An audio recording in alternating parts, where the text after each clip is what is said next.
Are you ready to wrap up the school year with a really fun event sponsored by your PTO that's sure to draw out a crowd? Today, I want to tell you all about how to plan an end of the school year picnic. Now, this is something that my elementary PTO did every year, and it was a really nice way to wrap up the year, and it was just fun for everyone who came. So we usually held it on the very last Friday of the school year and just invited parents to bring food and let's see. So how we organized this picnic is that we actually went off campus and we went to the high school and used one of their fields to hang out and have dinner. So depending on your budget, you can really flex this, have a couple different forms. Like if you have the budget, then maybe your PTO can order pizza and have families bring sides, desserts, and drinks. But if you don't have the money, then you can just invite everyone to bring like a potluck. Can make it into that, or you can just say, bring your own family's meal and we're just going to come together, eat and play together. So it is a very flexible event that you can make work whatever your situation looks like as far as your budget and what kind of your families are interested in doing.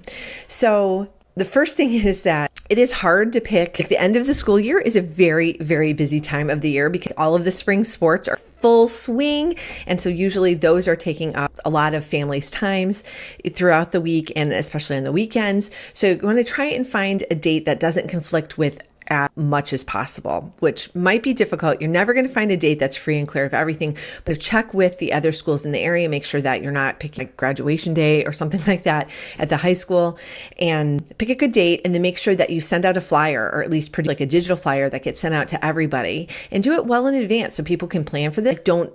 I think this is the kind of event where people are going to need to make plans for, especially if people need to take off work early a little bit to get from downtown to their home in order to attend on time. The atmosphere of the end of the year picnic, in my experience, has really felt kind of like a field party, a kid appropriate field party. Because when I think field party, maybe Kentucky Derby springs to mind or something crazy like that. But no, it's like an family appropriate field party. But it really was just like a very jubilant time because here I'm in Cleveland and sometimes the weather can be really crappy leading up into the spring. It either can be super warm. We have still snow into last year. We had snow in May, which is crazy. But anyway, for me, it always felt like it just a very jubilant time. And it was a nice release because I knew like as a PTO leader, I was done for the year and it had gotten all my ducks in a row and everything was organized. So I was feeling really great about going into the summer break months. And so for me, it felt like a great release. And it was a time that I could just relax and know that my kids were going to be entertained because they had other kids to play with. And it was just generally great. So one thing that you should ask families to bring are their own chairs because you're going to be outside probably, and kickballs, soccer balls, frisbee, outdoor play equipment. That just makes like a really relaxed time because you can kind of chuck the kids and the toys in the field and be like, go have at it. And they can have structured but unstructured playtime, if that makes any sense. So there are some definite rules. Like you have to stay in the field, but what you do in the field beyond killing each other, groovy. Maybe some of the dads want to organize like a kickball game. That would be super fun. Lots of different ways just to have casual family fun, but I think it could be really, it's just a fun thing to do. And like I said, if you want to switch things up, I think going to a different location away from your school is a really good idea because it can just make it help seem more fresh because you're at a new location where you're not entirely familiar with everything. If you do go to another school, make sure that you have bathroom access because that will help, especially if you have younger kiddos. Otherwise, that would dampen the fun if no one can go to the bathroom during the time. It would certainly shorten the evening.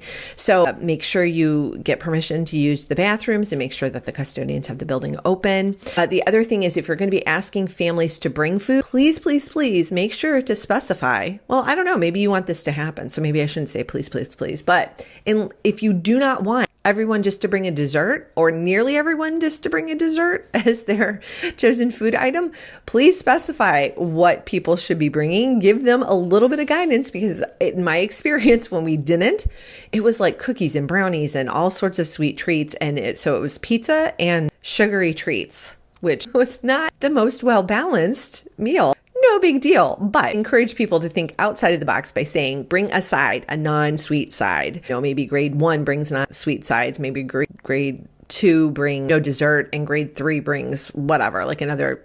Anyway, get a little more specific in your guidance, like I said, so you don't end up with all desserts. It will just help. There won't be any sugar crashes. But I do hope that you will try a end of the year picnic. Again, this is one of those events that you can really scale up or scale down. I think it works best through the elementary years. So I hope this idea for an end of the year event is one that you will take and run with and make it your own. And I do hope that you will join me for my next video. Want even more guidance on how to be a stronger leader so you can run a better PTO or PTA? All of these resources and more are waiting for you at PTOanswers.com.